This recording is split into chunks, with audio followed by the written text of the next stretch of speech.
Welcome back to the channel, guys. I'm Craig and you're watching Outdoors with Craig DZ, giving you update firewood business, dump trailer business, and some other things we got in the works, so stay tuned. So you may notice a little clean shaved today. That's unfortunately, I'm taking a firefighter class, and the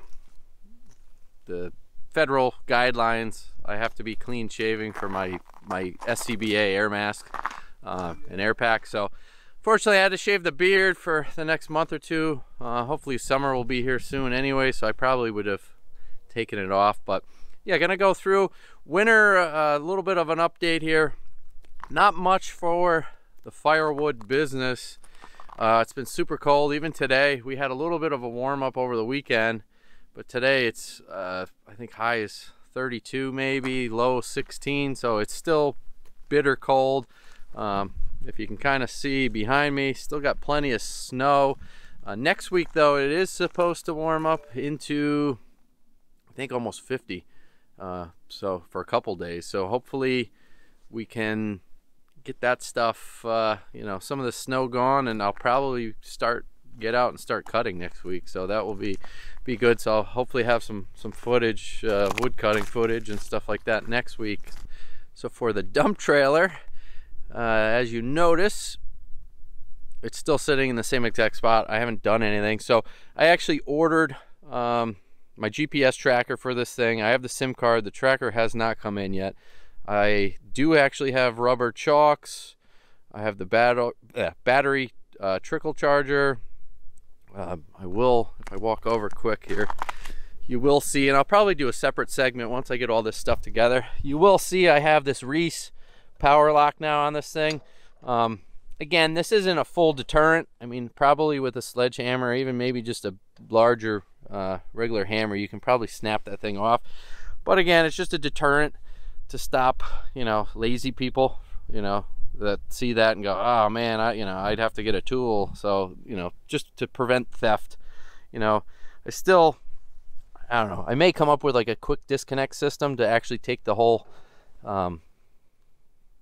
hitch right off here, so that way they literally have to bring one with them. But again, with the GPS and that type of stuff on this thing, I don't know if I'm even going to care that much. If somebody steals it, then I'm going to know exactly where you are. So joke's on them.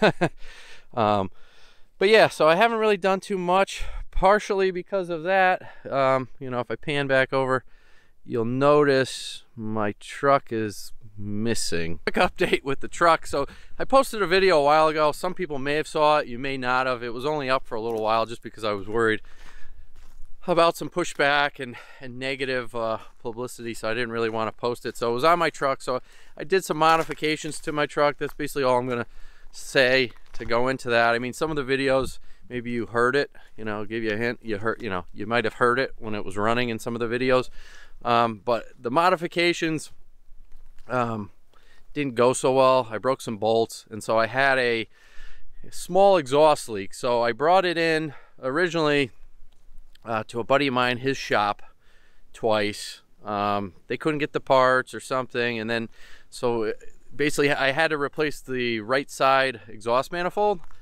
and that's like a 10-hour job just to do. So it's not an easy job. It wasn't cheap, or wouldn't be cheap. So I ended up calling him, and he couldn't get the part. I don't think he really wanted to do the job. Again, it's 10 hours. If you have a small shop, to have that truck in your bay, if you only have 2 bays, and then take it apart to the point where, I mean, you had to strip off the turbo, the intake manifold, you know, strip it down to the point where it's not driving. So if something breaks, if you need a tool, a part, the truck's not going anywhere, so it's stuck there until the parts come in. So I get it. So I ended up, after that, I talked to a buddy, and another buddy that I usually have work on my vehicles, and he owns a shop, and same thing, you know, he couldn't get the parts, and I just told him, you know, if you don't want to do it, or you're just worried, I said, just let me know. I'll just bring it to the dealer. I'd rather have them screw it up or run into issues than you, because they have like 50 bays, and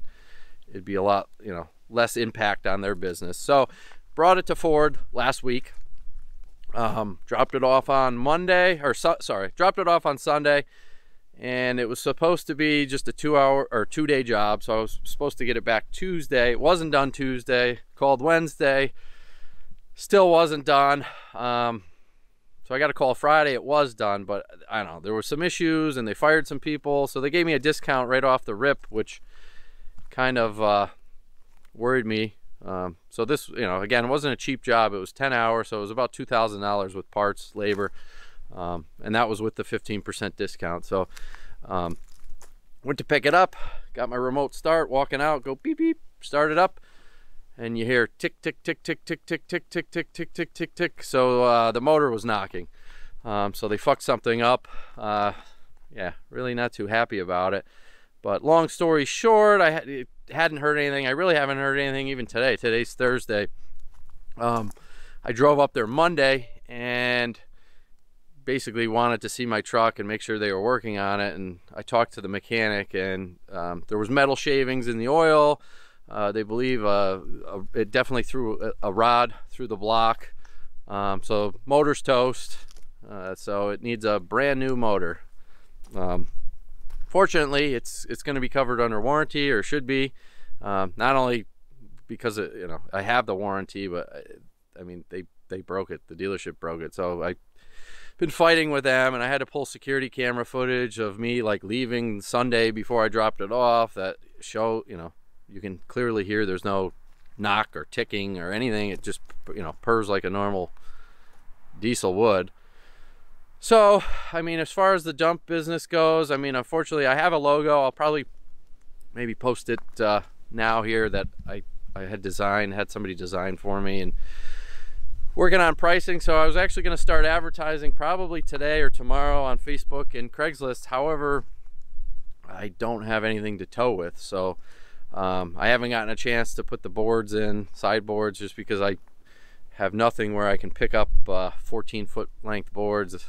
Can't really strap them to my BMW, so I'm not happy. But again, this is part of my YouTube series, is to kind of show people that not everything goes as planned. Can't always have milk and cookies and a, you know, sunshiny day. So stuff happens, you got to get over it. And so I'm kind of making modifications to see what I can do. I mean, one, I'd have to actually get jobs to actually really run into an issue, but I think I will. As soon as I post my pricing, I wouldn't be surprised in the first week or two that this thing gets rented out for like a weekend job. So, and I've already had friends and family, some other people message me like, hey, what are your prices? Like, I'm always hearing people at my job renting stuff, so I have to send that over to them. So I'm sure next couple weeks that will get rented out. So have to either find a buddy that will tow it for me and maybe throw in some beans for that, or even talk to Ford and say, listen, you know, you guys got to give me a rental truck for however long it's down. I'm gonna guess my truck's gonna be gone for at least a month, maybe 2. So I'm gonna call today, because they said they had to order the motor and they couldn't do that until they actually fully stripped it down. So I'll post a picture now of what it looked like when I walked in. But basically they had the cab off, and they were taking apart the motor to figure out exactly what failed, and then they have to send that to Ford, and Ford has to give it the okay, and then they can order it. So they can't even give me an estimate of, you know, how long it's going to take to get the motor, let alone, I would imagine it would probably take a week at least to put that thing in. So if they ordered it today, it's in stock. I mean, they're going to ship it freight. It probably is, you know, going to take a week to get here. So already you're talking 2 weeks, and it's already been down for a week. So there's 3. So easily a month here. So that's the bad news. So definitely got to start chopping some wood, bring in some income with that, because the dumpster business is probably going to take a hit here. But let me in other news, so here's the shed. Ah, man. And there is a brand new 2021 Polaris XP Pro Sport. So what happens when you get bad news, guys? You make yourself feel good. You buy something new. So this is the XP Sport Pro Sport. This is turbocharged, 181 horsepower. My 1000S only had, yeah, roughly about 105 horsepower. Totally redesigned.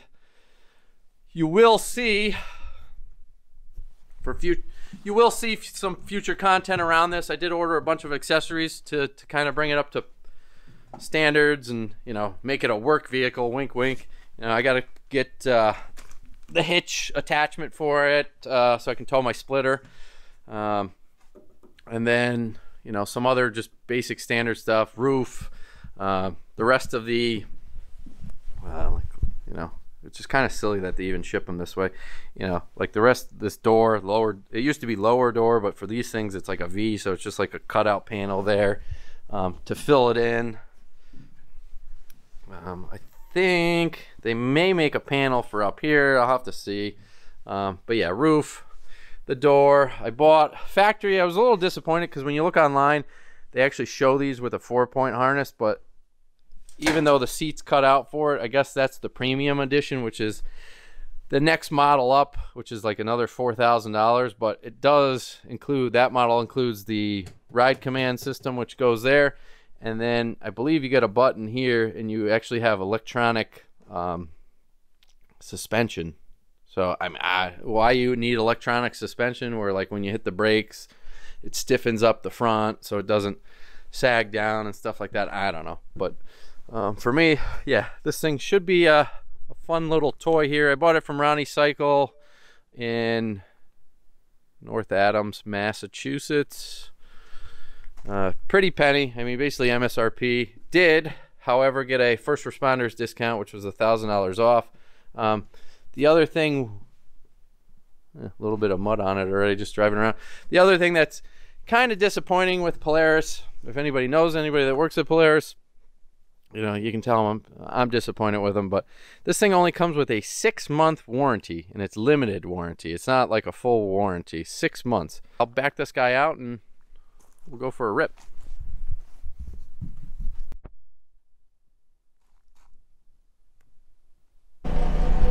All right, so we're doing the break-in. It is freezing out here with the wind blowing on my face. Definitely a change from the basically full enclosed cabin. And I mean, in low gear, this thing's only going like 8 miles an hour, so it's gonna take quite a long time to put 5 miles on it. So I'm gonna take it for a rip right now, and then probably maybe lunchtime I'll go for another rip up and down the road just to break it in. But as always, guys, appreciate the support. We hit 200 subscribers the other day, so another milestone. Hopefully closer and closer to that 1,000 subscriber goal, which will be the next giveaway. If you haven't already, smash that subscribe button, join the Outdoors with Craig DZ team, and I will catch you guys again later.